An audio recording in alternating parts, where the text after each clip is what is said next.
Based on a poem, this critically acclaimed painting has caused controversy and uproar. It's also got a few soldiers out of strife and is intrinsically linked here to the iconic Young and Jackson's Hotel. This is the story of Chloé.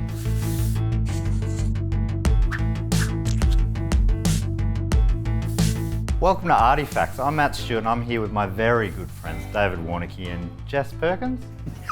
Yes, hello. Hey, so good to be here with you at Young and Jackson Hotel. Thank you so much for having us. Hey, we're in Chloé's bar and this is Chloé. No coincidence, the bar is named after. What are the chances of that? Yeah, no, pretty good because they named the bar after it. That's how important this painting is. Have you been here before? Embarrassingly, no. And Young and Jackson's is like an iconic venue in Melbourne. Walk past it every single time I come into the city. We're of course opposite Flinders Street Station. Fed Square's on the other corner. Like we're in a very KFC down there. It's a KFC. Forgetting the cathedral. The cathedral, my favourite cathedral. But I've never been up here, so this is a thrill. So, do you want me to tell you the story of Chloé? Yeah. All right. Well, let us begin. So, Chloé was painted by Jules Joseph Lefebvre. Huh? Pretty good. I've written that out phonetically. How many times are you going to say it? A few times. Okay. So Lefebvre painted Chloé in 1875. He was a Frenchman and one of the go-to guys for painting nude portraits in the second half of the 19th century. Right. One of the go-tos. One of the go-to. He refused to use clothes. Yeah, he wouldn't allow clothes. Even just like a sheet. Yeah. Well, you can see the sheet there. Yeah, but the sheet has to be off to the side. Yeah. Okay, right. right. Yep. If you wanted it, you're like, oh, I feel cute. Yeah. You give Jules Joseph a call. But if you're feeling a bit shy, he's not your guy. He's not your guy. No, he's certainly not. That was on his business cards. So of the model, not much is known. There's been a lot of theories. One of the most popular seems to be that she was about 19 years old. She was a Parisian named Marie, and she sadly took her own life at the age of 21 due to unrequited love. So only a couple of years after this, she passed away. So it's really tinged with sadness a bit as well. Can't help but notice that you said her name's Marie. Yes. Okay. Yeah. Where's Chloé coming from? Yeah, that's not the name of the painting. Oh yeah. I guess is sort of what we're thinking. We're not in Marie's bar. I think maybe they'd already got the frame done. Yeah. Which says Chloé, and they're like, well, you're Chloé now. Yeah. No, I'll explain the name in a second. Chloé made its debut at the Paris Salon, a showcase exhibition for the leading French academic masters. Oh. Beginning in 1667, the Salon was the first annual or biennial art event of its kind in the Western world. By the time Chloé was shown there, it was seen by many as the most important art event in the Western world. It sounds important. Well, that's because it is. Yeah. It's a big deal. The salon. Yeah. I thought you were going to tell me that it debuted in a hair salon. It's really upgraded here to the pub. Yeah. At the Paris Salon. Oh, that's good. Possibly offensive. So I'm here with venue manager at Young and Jackson's, Megan, to talk a little bit more about Chloé. Thanks so much for joining us, Megan. No problem at all. Now, Jules Joseph Lefebvre, is that right? Possibly Lefebvre. Okay, agree to disagree, but all I know about him really is this painting. Is he sort of well remembered outside of Australia? I think in France, well remembered. He was definitely considered a master. He would have been a pretty regular painter that put paintings towards the French Salon, where Chloé was first shown, and I think he had fair success in that sort of era and in that environment. Yeah. Lefebvre's painting was a big hit at the Salon. Big hit. It won the Gold Medal of Honour, the highest official award. Gold medal for painting. Yeah. Oh, that's good. Yeah. So they loved it. Critics loved it. The Parisians went wild for it. They're like, have a look at this. Wow. What a painting. Look at her go. It's so big. But they were also just mostly excited by the size. Yeah. The bigger. No one had ever painted one this big. So yeah, the Gold Medal of Honour is the highest official award to be bestowed on a French artist. Right. Oh, wow. So Lefebvre was like, he'd already had a pretty good career, but this was just another peak. Yeah, right. So Chloé depicts the water nymph from a poem by 18th century poet André Chénier. Okay. So the poem's about this Chloé, this water nymph Chloé. So that's It's Okay. not, I mean, Marie posed, but it's actually of a character from a poem. Right, okay. So Lefebvre quoted the poem in the exhibition's catalogue. It was in French. And you're going to Here tell we it to go. us now in Yes, French. please. Perfect, can't wait. I'm going to read the English translation. Okay, coward. But That's in a all French right. accent? Are we? Actually, maybe don't. Sometimes when you read long passages in an accent, it's like, and now just do it in your normal voice because Yeah. I caught every third word. Yeah. I'm not that audible in the first place. Enunciation. This is the three lines from the poem. He often visits your peaceful shores. Often I listen, and the air which trembles in the woods from afar brings his voice to my ears. Doesn't really rhyme. Maybe in French it does. Yeah. And we all I mean, know it'd be pretty lucky if it rhymed in both French and English. Yeah, that would be a coincidence. poetry has to rhyme. It we has know to. that. Thank It you. has to. It's not important. a poem otherwise. Well, we're doing an art show. I think it's important to get Yeah. Get it facts out there. It's not rhyming, it's just a little story, isn't Yeah. it? And that's fine. You can write your little stories, but don't you call them poems. Yeah, Cool. that's not. Cool. That's the worst limerick I've ever heard. Yeah. There once was a woman from Nantucket. And she had a great time that day. So how did Chloé end up here? Oh, I'll tell you. Yeah, I was hoping you would elaborate. So the painting began its journey to Australia in Sydney, where it was It exhibited. began the journey in Sydney. In Sydney, that is convenient. Wow, it really skipped. You've made the big chunk of the journey already. Its trip in Australia began in Sydney. Okay, right. Okay. And then Caught it a did a boat tour. over. It did a tour. A little tour, Okay. yeah. Started in 1879 at the French Gallery at the Sydney International Exhibition.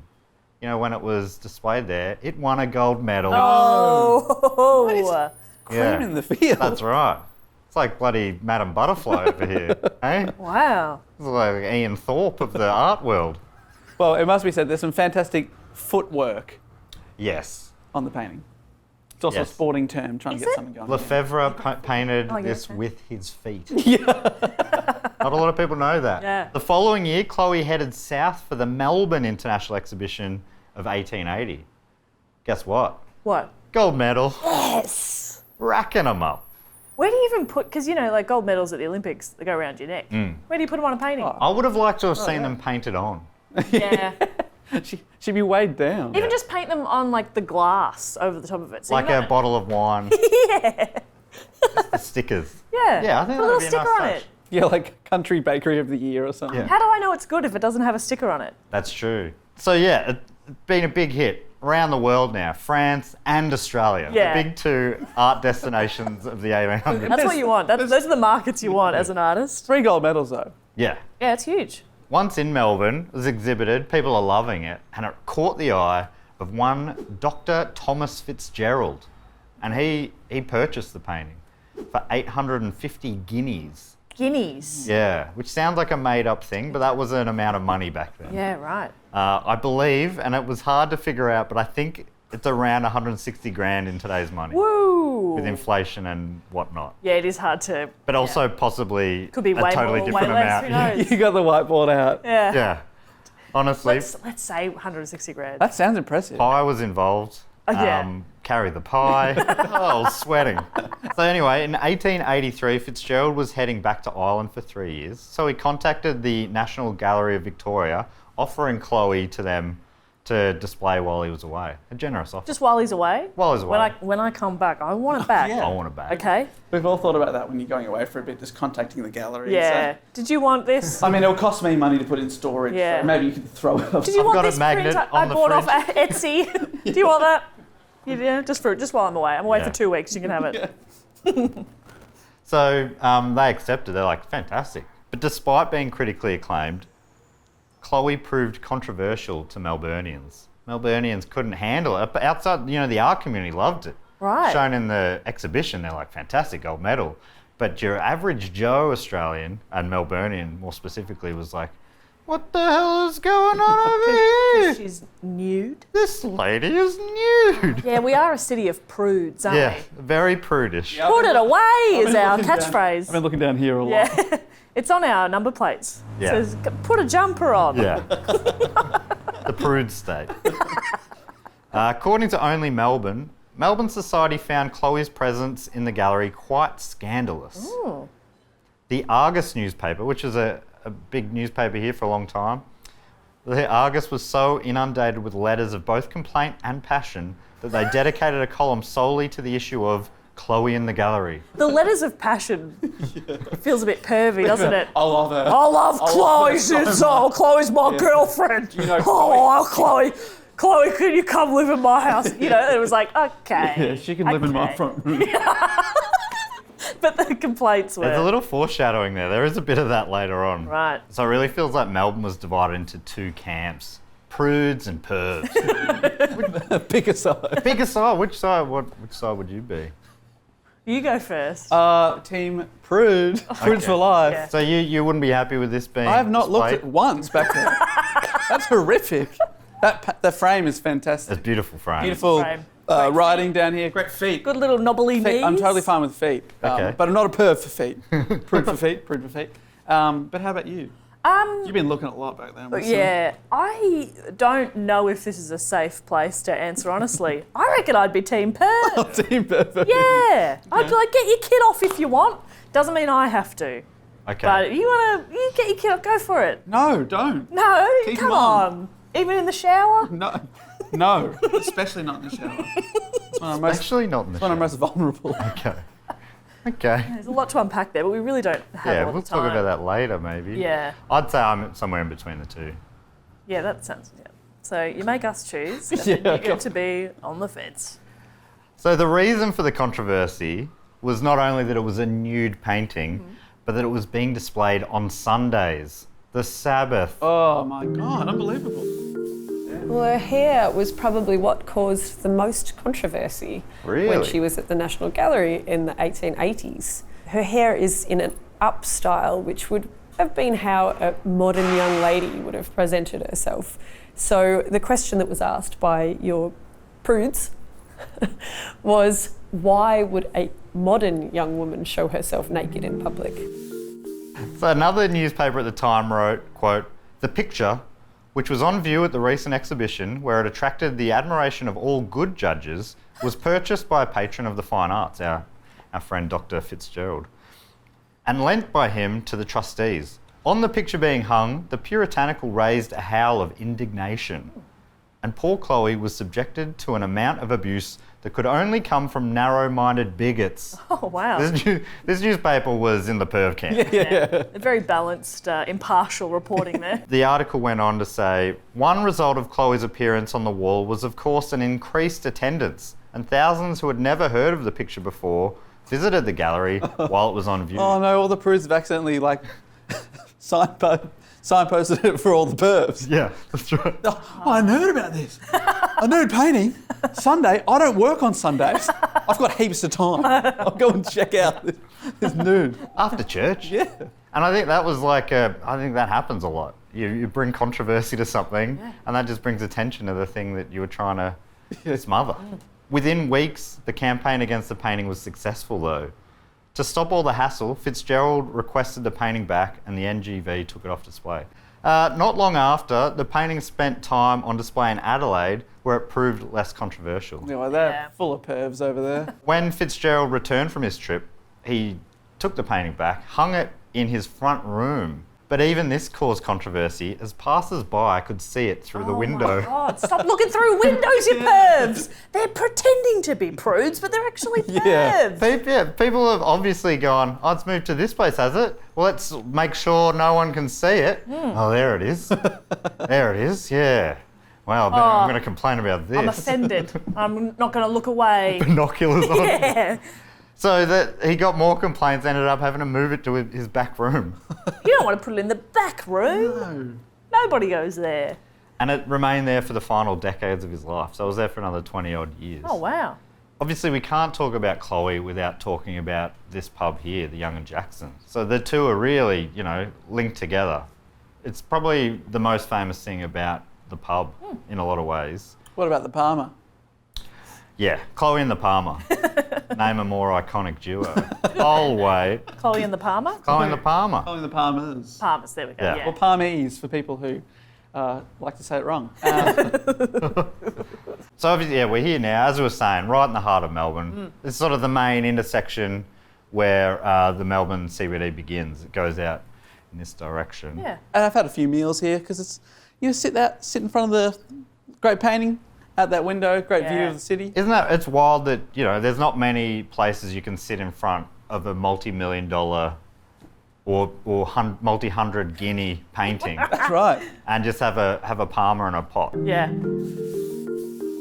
The frame was recently weighed, the painting and the frame and the glass, and she came in at about 180 kilos. Ah, Yeah. hefty. So it's probably not true, some of those stories you hear about people who've lifted it off the wall. No, a lady once told me that her grandfather came in with a step ladder, took Chloé off the wall and carried her out the front, and that was their family history.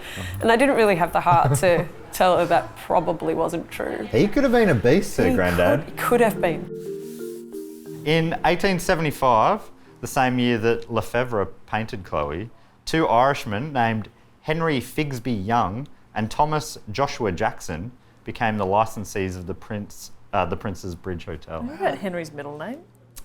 Figsby. Figsby. Yeah, it's fantastic. Bring it back. Yeah. Yeah, it's a great name. Figsby. I love it. Oh, I big love it fan so of that. That is great. And then the other guy went on to be Dawson's best friend. Yeah. Pacey, yeah. Pretty Drop the Thomas. What a career. Yeah, that's right. Still going. You would have noticed their surnames there. Young and Jackson. Yeah, when I yeah. got to that bit reading about the pub, I'm like, oh, that's them. It wasn't just brilliant marketing, they're real people. It wasn't just names that go quite well together. Oh, Y and J. Oof. Oof. That's good. Young and Jackson's partnership only lasted for 15 years. I say only, that's a pretty not good bad. partnership. Yeah. I think they were cousins. So, working with family, 15 years, good stint. Yeah. And Jackson, which makes sense, was the older one. Young was the younger one. So I think Jackson, I think pretty much just retired. Yeah, right, That's okay. why the partnership ended. But Henry Figsby Young continued on as publican until, I believe, 1922. Wow. So he was here for a bit. Old Figsby was a bit of an art collector. And after Dr. Thomas Fitzgerald died in 1908, he was able to buy Chloé at his estate auction and put it straight into the pub in Wow. 1909. And it became a big hit. People loved it. I mean, the pub must have been doing pretty well if he could afford a pretty expensive and famous painting. Yeah, I think he was a really good businessman as Yeah. well. I think he had something to do with the starting of the Abbotsford Brewery and he Okay. was involved in the early days at Carlton United and stuff. So I think he knew what he was doing, had a bit of Wow. cash, and yeah, became a bit of a draw for crowds. So once Chloé got here, people came to have a beer with Chloé. Apparently, soldiers in particular took a liking to the artwork, and enjoying a drink with Chloé at the hotel has become a good luck ritual for Australian soldiers since the First World War. According to Australian academic Katrina Kell, the ritual of having a drink with Chloé at the Young and Jackson Hotel began after Private A.P. Hill, who was killed in action, put a message in a bottle and tossed it overboard. When the bottle was found in New Zealand in January of 1918, his message read, "To the finder of this bottle, take it to Young and Jackson's, fill it, and keep it till we return from the war." And so that led to people, like obviously someone came here, filled it Wow. up. With and- what? That's a good point. Yeah, what they put? Could be I anything. wonder. Maybe vermouth, Probably. maybe a G&T. Yeah, fill it with the G&T. Give it a shake so it goes all flat. Yeah. Maybe an espresso martini, Yeah. A little pick-me-up. or maybe a lager. Probably. According to Only Melbourne, during the World Wars, diggers came to drink with Chloé before being shipped out. Letters were written to her from the trenches of Turkey, France, and Papua New Guinea, swearing their true love and promising to return. So when you said it before, that's what soldiers did. I guess they used to. Soldiers, I think, it was pretty common to meet someone and get married straight away. Yeah, right. I guess those who didn't had Chloé. And Chloe. During World War II, a crewman aboard a German luxury liner was accused in the US of being a spy. As an alibi, he recalled that at the time of the offence, he was in Melbourne. He said, no, I couldn't have been me. I was in Melbourne. Seeing my girlfriend. And then, Oh, Chloé. and they're like, oh yeah, prove it. And he goes, well, I was at a pub across the road from a railway. There was this painting of a woman named Chloé. And they're like, okay, story checks out. So it got him out of trouble. Wow. Around the same time, a group of American GIs made plans to steal the painting, but they were unsuccessful. Okay. Isn't it amazing looking at you like, how do you reckon? Yeah. It used to be in the bar downstairs, so it was a little closer to the exit, but still, how do you hoodwink the barkeep for long enough to... Yeah. Get it out there and throw it on a tram. Yeah. Take it out. Apparently, one American soldier threw a glass of beer at it, saying, "Here's something for you to remember me by." What a dog act. That's silly. Okay.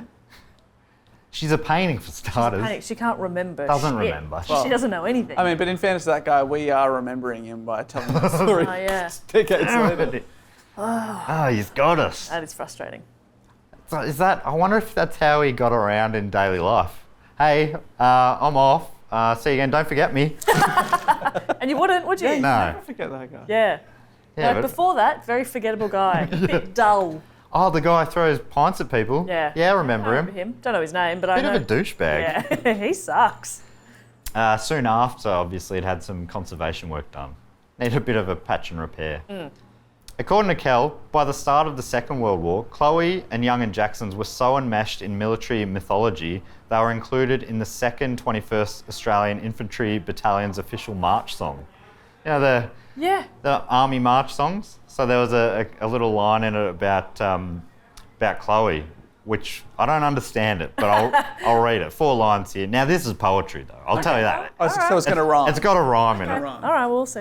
I don't understand the rhyme, but it's got a rhyme. Okay. Goodbye, Young and Jacksons. Farewell, Chloé too. It's a long way to Bonegilla, but we'll get there on stew. Okay. I definitely understood the first two. Yeah. The second part, less so.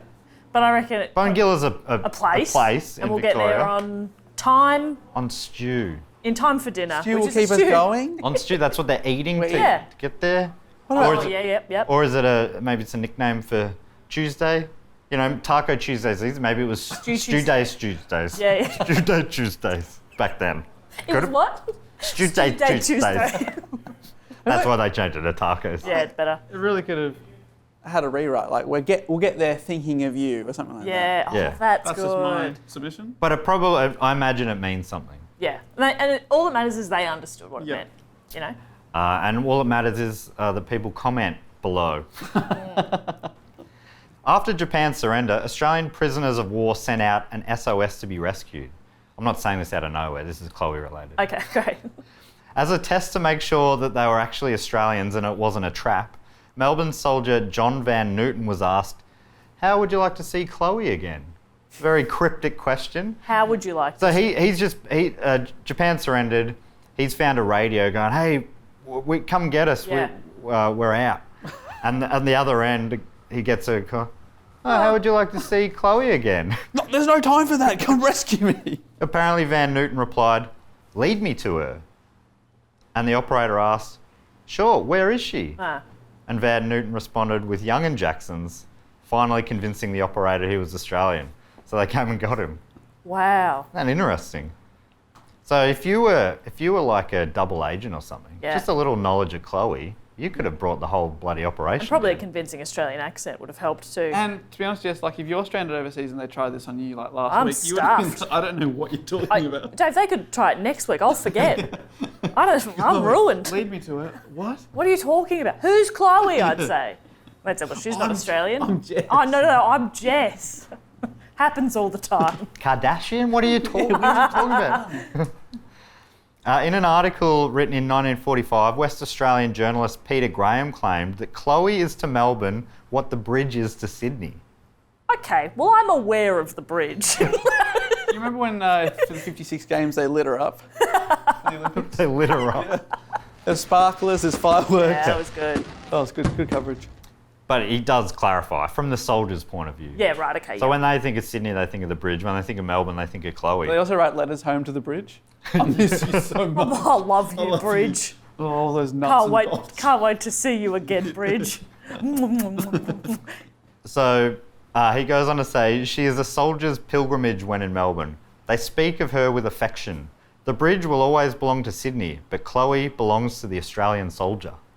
That's nice. In the article, Graham talks of meeting a soldier at the bar who necked 3 beers in a row in front of the painting. So it's downstairs. What a tribute. In 45, in army gear, just got One 3 for pot me, bang. one for Chloe, bang, one for me. Bang. And Graham went up to him and said, couldn't help but notice you just sculled 3 beers. And apparently beer was sort of rationed at the time. It was like, that's pretty wild that you were just knocking them down like that. And apparently the soldier replied, when he asked, what are you up to? The soldier replied, keeping a promise we made to Chloe 12 months ago when we were going north, to have a drink with her when we came back. The soldier's 2 mates died in the war, so he was keeping the promise for all 3 of them. Oh, that's nice. Pretty sweet. Yeah. For decades, it remained in the main downstairs bar until 1987, when it was moved upstairs to protect it from natural light and the smoke. The following year, the National Trust and Heritage Victoria decreed that the painting and the pub remained bound together forever. They're not even if you wanted to, you couldn't buy this and take it elsewhere. Chloe's not supposed to leave the hotel, certainly can't leave the hotel without permission. She recently did actually get permission to leave the hotel. She went to Mona for a couple of months. She's considered a fixture or fitting of the pub, so if you want to buy Chloe, you'll need to buy the hotel and vice versa. Right.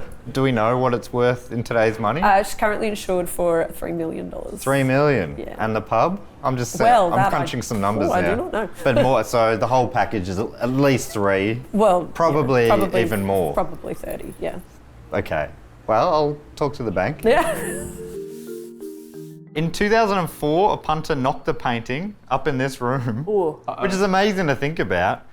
Knocked the painting, breaking the protective glass Whoa. and causing a 15 centimetre scratch. According to then bar manager Dan Payne, the culprit, quote, did a runner. We were notified about it 10 seconds after the incident happened. My heart stopped beating. Oh. Luckily, the damage was able to be repaired, and after ordering special German protective glass, Chloe was returned here to the bar, where the public can continue to have a meal and a drink in her presence, more than 110 years after she first arrived. So that's the story of Chloe. You should be able to have a parma in a pot in front of the Mona Lisa. Yeah. Certainly make me want to go there more. I'll tell you something about the Mona Lisa. Got nothing on the size of this. No way, teeny tiny. Yeah, she'd crush her in a fight. Absolutely. She's a little different from the Mona Lisa as well. Her eyes never follow you around. Yeah. She's always looking away. You can try as you might. Though her ear hole is staring straight into me. Yeah. My God, look at that. Cheers to Chloe. Cheers to Chloe. Cheers to Chloe. It's 10 a.m.